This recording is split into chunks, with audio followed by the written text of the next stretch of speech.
मधूनच प्रचाराचा शुभारंभ करायचा ही शिवसेना प्रमुख बाळासाहेब ठाकरे यांच्यापासूनची प्रथा आणि हीच प्रथा चालू ठेवत शिवसेना उद्धव बाळासाहेब ठाकरे गटाचे पक्षप्रमुख उद्धव ठाकरे व मुख्यमंत्री एकनाथ शिंदे यांनी काल कोल्हापूर मधून प्रचाराचा नारळ वाढवला। उद्धव ठाकरे यांनी आदमापुरात सभा गाजवली तर मुख्यमंत्री एकनाथ शिंदे व दोन्ही उपमुख्यमंत्र्यांच्या उपस्थितीत महायुतीची सभा पार पडली। आता सभा पार पडणे आणि सभा गाजणे यात जितका फरक आहे तितकाच फरक एकनाथ शिंदे आणि उद्धव ठाकरे या दोघांच्या सभेमध्ये दिसून आला।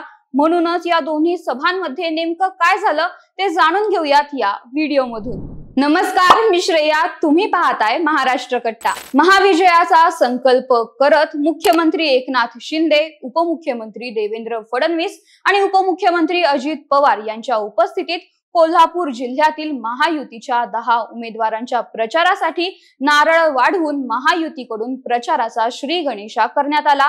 यावेळी जाहीरनाम्यातील 10 कलमी कार्यक्रम मतदारांसमोर सादर करत महायुतीने प्रचाराचे रणशिंग फुंकले, तर दुसरीकडे करवीर निवासिनी अंबाबाई आणि आदमापुरात बाळू मामांचे दर्शन घेतल्यानंतर के.पी. पाटील यांच्या प्रचारासाठी उद्धव ठाकरे यांनी सभा घेतली। 10 उमेदवारांच्या प्रचारासाठी घेण्यात येणाऱ्या महायुतीच्या सभेला रेकॉर्ड ब्रेक गर्दी होईल असा अंदाज वर्तवला जात होता व त्यानुसार आयोजकांकडून हजारो नागरिक सभेला उपस्थित राहतील या दृष्टीने जय्यत तयारी करण्यात आली होती। पण प्रत्यक्षात मात्र काहीतरी विरुद्धच होताना दिसलं। मुख्यमंत्री एकनाथ शिंदे यांच्या सभेला ज्या गर्दीचा अंदाज लावला जात होता त्याच्या निम्मी गर्दी देखील जमा झाली नाही। या उलट सभेदरम्यान अनेक जण उठून बाहेर देखील जात होते, तर हजारो लोक येणार या अंदाजाने मैदानात सजवलेल्या खुर्च्या मात्र रिकाम्याच राहिल्या होत्या। तर दुसरीकडे सतेज उर्फ बंटी पाटील व शाहू महाराज छत्रपती यांच्या उपस्थितीत पार पडलेल्या उद्धव ठाकरेंच्या सभेला मात्र नागरिकांनी भरभरून प्रतिसाद दिला। यावेळी उद्धव ठाकरेंनी सतेज पाटलांचं नाव घेताच लोकांनी एकच जल्लोष करायला सुरुवात केली।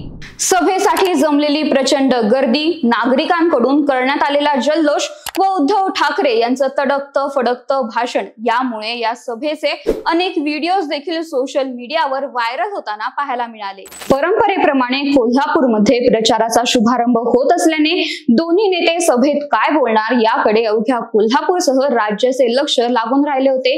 यावेळी उद्धव ठाकरे यांनी सभेदरम्यान 5 महत्त्वाच्या घोषणा केल्या, ज्यात महिलांच्या सुरक्षेसाठी स्वतंत्र महिला पोलिसांची पोलीस दलात भरती करणार, जीवनावश्यक वस्तूंचे म्हणजेच डाळ, तांदूळ, साखर, तेल यांसारख्या वस्तूंचे भाव आमचे सरकार स्थिर ठेवेल, मुंबईत अदानी प्रकल्प रद्द करून धारावीकरांना उद्योगधंद्यांसह घरे देऊ, राज्यातील मुलांना मोफत शिक्षण दिले जाईल, शेतकऱ्यांच्या पिकाला हमीभाव दिला जाईल अशा महत्त्वाच्या घोषणा करून उद्धव ठाकरेंनी समोर जमलेल्या गर्दीच्या टाळ्या मिळवल्या।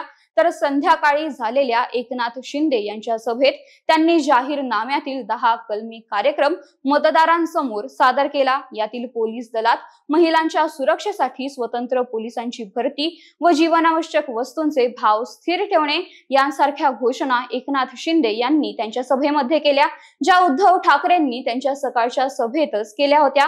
त्यामुळे उद्धव ठाकरे यांची कुठेतरी कॉपी करण्याचा प्रयत्न झाला अशा चर्चा जोर धरू लागल्या आहेत। एकाच जिल्ह्यात एकाच दिवशी प्रचाराचा शुभारंभ करण्यासाठी घेण्यात येणाऱ्या या 2 सभांमध्ये तुलना केली जाणार हे निश्चित होतं, ज्यात सुरुवातीला महायुतीकडून या सभेसाठी मुख्यमंत्री एकनाथ शिंदे, उपमुख्यमंत्री देवेंद्र फडणवीस आणि उपमुख्यमंत्री अजित पवार हे तिघेही उपस्थित असल्याने महायुतीची सभा गाजेल अशी शक्यता होती। मात्र प्रत्यक्षात महायुतीच्या सभेकडे लोकांनी पाठ फिरवल्याचं चित्र पाहायला मिळालं।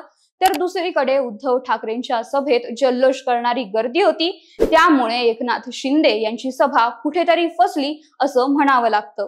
सभांना झालेल्या गर्दीचा, घोषणांचा आणि देण्यात आलेल्या आश्वासनांचा परिणाम आता येणाऱ्या काळातील निवडणुकांवर कसा होणार, कोल्हापुरात कोण येणार हे 23 नोव्हेंबरला स्पष्ट होईल। पण तुर्तास तुमच्या मते कोणी कालची सभा गाजवली, तुम्हाला कोणाचे भाषण आवडले ते कमेंट करून नक्की सांगा आणि या व्हिडिओला लाईक, शेअर आणि महाराष्ट्र कट्टा या आमच्या YouTube चॅनलला सबस्क्राईब करायला विसरू नका। धन्यवाद।